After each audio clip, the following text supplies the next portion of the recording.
¿Qué tal están? Bienvenidos. Filosofía de Quevedo. Realmente Quevedo fue un gran escritor, un gran literato, pero podemos decir que en sus escritos aparece una filosofía, ya que él tuvo una formación, diríamos, erudita y revela las influencias de distintos filósofos. En este sentido, la filosofía de Quevedo podemos decir que está entre el desengaño, la teología y la sátira. Hablar de la filosofía de Francisco de Quevedo y Villegas, que nació en 1580 y murió en 1645, implica también aventurarse en los meandros más densos y apasionantes del pensamiento barroco español del siglo XVII. No se trata, sin embargo, de una filosofía sistemática en el sentido académico del término, sino más bien de una filosofía literaria, vital, encarnada en la retórica y alimentada por la contradicción de una época en tensión, la del siglo de oro, cuando la gloria imperial coexistía con el principio de la decadencia de España. La obra de Quevedo es un laboratorio de ideas teológicas, morales, políticas y metafísicas, articuladas, eso sí, desde un temperamento combativo, escéptico y profundamente desengañado. Además, también hay que decir que nació en Madrid en 1580 y Quevedo fue testigo también del apogeo y declive del Imperio Español. Su formación en teología, filosofía, lenguas clásicas y humanidades en Alcalá y Valladolid otorgó una base erudita excepcional a este literato, que se traduce en la amplitud de registros con los que abordó los grandes temas filosóficos de la condición humana a través de su literatura. Se puede decir que su escritura se sitúa en la intersección entre el pensamiento escolástico, la tradición humanista, la mística cristiana y la sátira moral. Quevedo no fue un filósofo académico, pero sus reflexiones tienen una densidad y un rigor que permiten considerarlas como una forma de filosofía literaria y existencial, cargada además de ironía, simbolismo y oscuridad barroca. Una de las ideas cardinales en el pensamiento quevediano es sin duda el concepto del desengaño, heredero de la tradición estoica y del agustinismo pesimista. Quevedo entiende el mundo como un teatro de apariencias, una ilusión vana que debe ser traspasada mediante la razón, la introspección y la experiencia del sufrimiento. El desengaño para él no es simplemente decepción, sino iluminación, la capacidad de ver la verdad detrás de las máscaras de la existencia. La vida humana, para Quevedo, está plagada de errores, pasiones desenfrenadas, idolatrías políticas y falsas promesas. En este sentido, su pensamiento se articula como una crítica directa a la vanidad, a la gloria mundana, a los placeres efímeros y al poder corrompido, al poder corrupto, elementos que considera síntomas del pecado original y de la miseria esencial del hombre. Además, también hay que considerar su pesimismo ontológico, que atraviesa su obra y que no es un pesimismo meramente literario, sino profundamente filosófico. Por ejemplo, en La cuna y la sepultura, uno de sus tratados más abiertamente filosóficos, Quevedo expone una antropología filosófica sombría, en la que el hombre es desde el nacimiento una criatura lanzada hacia la muerte. Se anticipa así a Heidegger, a Sartre y a otros filósofos. La cuna y la sepultura son los dos polos de una existencia definida por el tránsito, por la corrupción de la carne, por la condena moral del pecado y por la conciencia muy clara de la finitud. En este tratado, Quevedo conjuga la tradición estoica, el pensamiento de Séneca, con la escatología cristiana, dando lugar a una visión ética profundamente inquietante. La verdadera libertad del ser humano radica en el desprecio del mundo, en el desapego ascético, en la preparación constante para la muerte. Esta no es una filosofía de evasión, sino de radical lucidez. Vivir es ensayar la muerte, según Quevedo. Y me parece perfecto que lo diga, porque en cierto modo es verdad. El alma, en la obra de Quevedo, es un campo de batalla entre la razón y los afectos, inspirado por la tradición agustiniana y tomista, pero también por el platonismo cristiano. Quevedo concibe al ser humano como una criatura caída, dividida entre su naturaleza racional y su inclinación al mal. El alma racional, creada a imagen de Dios, está llamada a la contemplación y a la virtud o la bondad, pero el cuerpo corrupto y corruptor la arrastra hacia el pecado. De ahí su insistencia en la disciplina moral, en el ejercicio del juicio, en la educación del alma a través de la lectura, la meditación y el ascetismo.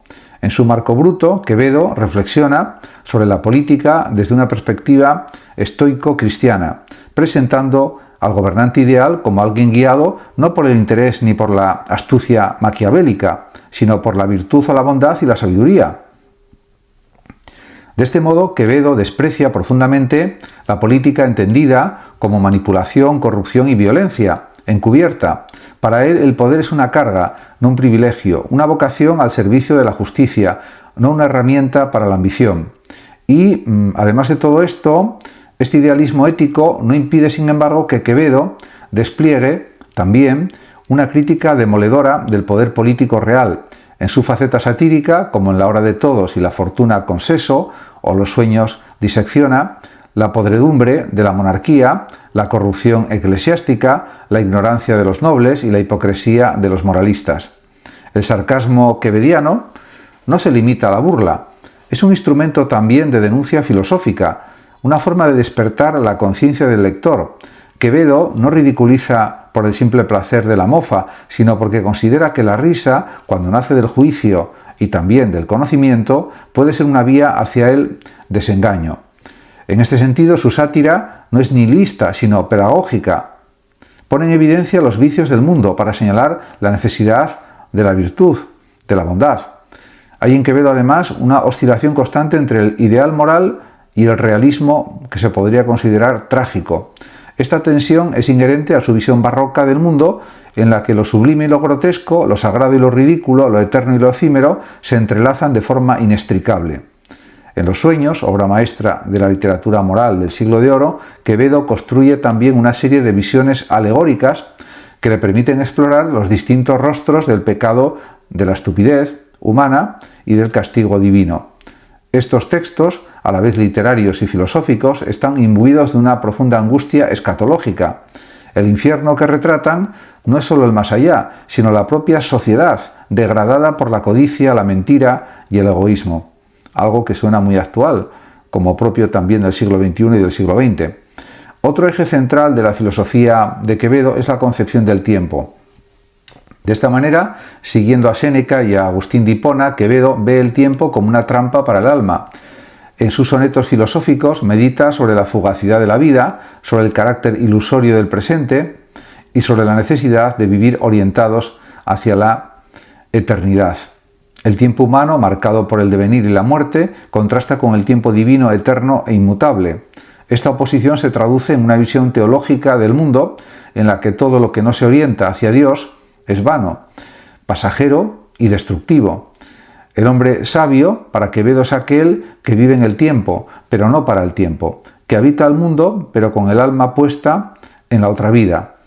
Y de esta manera se puede decir que este horizonte trascendente estructura toda su ética. El bien no está en el placer, en el éxito o en la fama, sino en la santidad, en el ejercicio de la virtud y en la preparación para la muerte. Quevedo fue profundamente cristiano, aunque su cristianismo no es el de la piedad edulcorada, sino el del combate espiritual. De esta manera, su lectura de las escrituras de los padres de la Iglesia y de los autores místicos le llevó a una teología trágica en la que el hombre debe redimirse a través del sufrimiento y la introspección. En muchos pasajes la voz de Quevedo recuerda a la de Job, a la de Jeremías o a la de San Agustín, una voz herida, desgarrada, pero orientada hacia la verdad última. No puede pasarse por alto tampoco la dimensión lingüística y metafísica de su pensamiento. El lenguaje, para Quevedo, no es una mera herramienta de expresión, sino un campo de batalla ontológico. En sus textos filosóficos y poéticos, el lenguaje es explorado en toda su capacidad para representar lo inefable, para sugerir el abismo, para acercarse, aunque sin alcanzarla plenamente, a la verdad. La oscuridad estilística de Quevedo no es un defecto, sino una necesidad. El mundo es oscuro, contradictorio, caótico, y solo un lenguaje barroco, retorcido, fulgurante, puede dar cuenta de esa realidad. Su uso de la metáfora, por ejemplo, del oxímoron, de la hipérbole, responde también a una concepción profundamente filosófica del discurso. La verdad no es transparente, hay que escarbarla, desvelarla, arrancársela al mundo a través del esfuerzo intelectual y estético. Asimismo, también se puede decir que su tratamiento del cuerpo, de la muerte, de la corrupción física, está impregnado de una antropología cristiana muy concreta. Quevedo escribe desde una conciencia visceral de la caducidad de la carne. En sus poemas mortuorios, como Amor constante más allá de la muerte, la meditación metafísica sobre el alma, se entrelaza con una sensibilidad poética de rara intensidad. La muerte no es solo un tema, sino una presencia constante, pero no una muerte banal o banalizada, sino la muerte como frontera del ser, como prueba última de la verdad, como prueba del amor y del espíritu.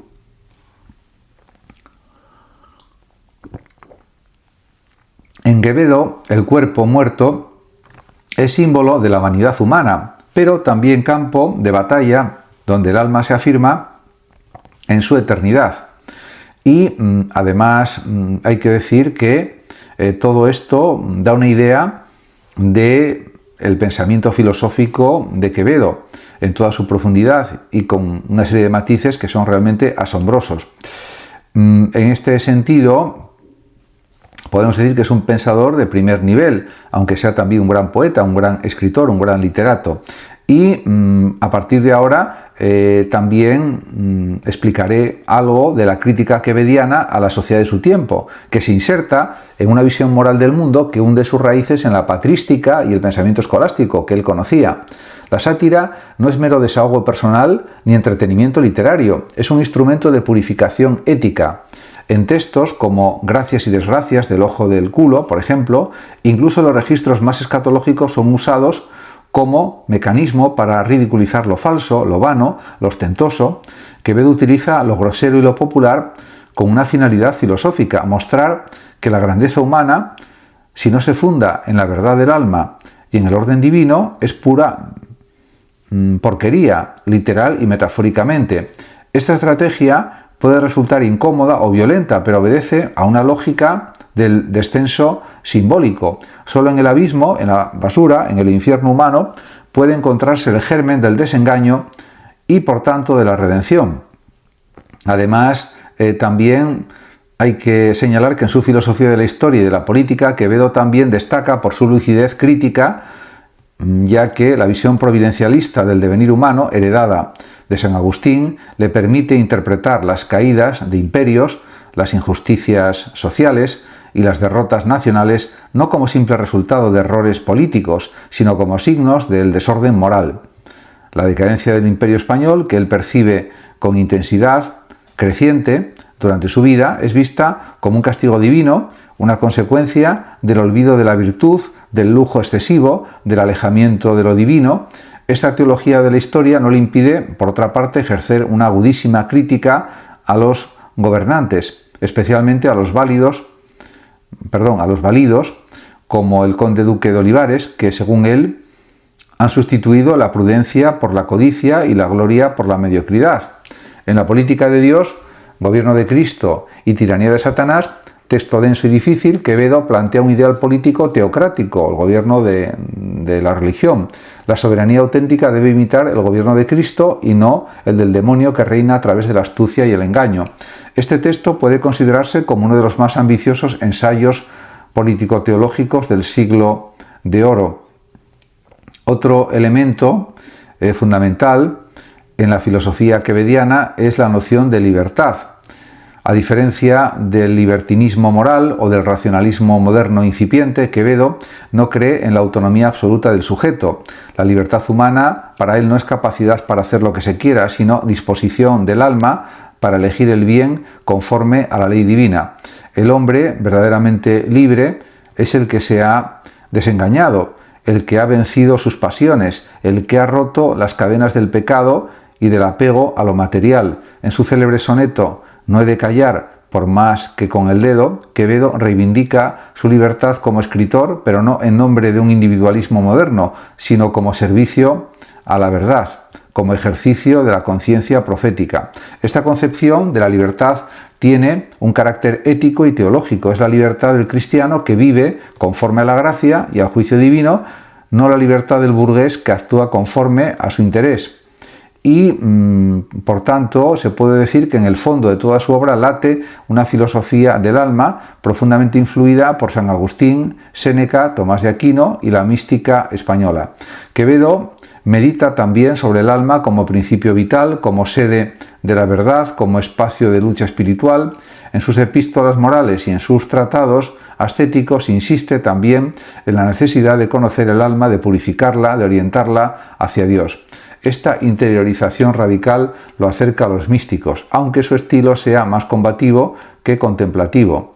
Para Quevedo, la introspección es también un ejercicio de lucidez feroz, un camino hacia el conocimiento del mal y, por tanto, hacia el deseo de redención.